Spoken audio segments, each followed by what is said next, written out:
Hi, I'm Griffin Sorohan, and I did a summary of the effects of vermicomposting on field crop growth of cabbage for my poster project topic. I chose to do this topic because of the increasing popularity of vermicomposting as an organic practice, especially for small-scale agriculture. So to begin, I'll give a short definition. Vermicomposting is the process of using worms to turn organic waste into high-quality compost that can potentially be used to supplement plant growth.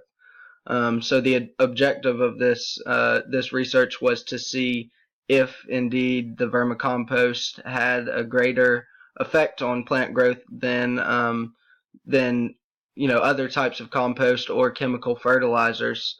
And the research that I looked at, it involved taking 4 to 7 centimeter seedlings of cabbage plants and seeing how they grew over a period of time, depending on the variables of the amount of vermicompost used, it also compared them to the use of chemical fertilizer rather than vermicast.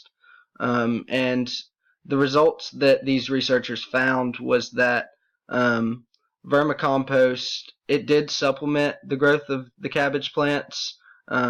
There were a greater number of leaves on these plants than the controlled categories, and the plant height on average was greater than the controlled variable as well.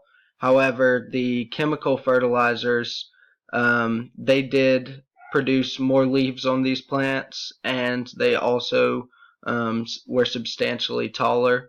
And so in conclusion, this kind of shows that vermicomposting is a good organic practice. However, it is not quite as effective as using chemical fertilizers.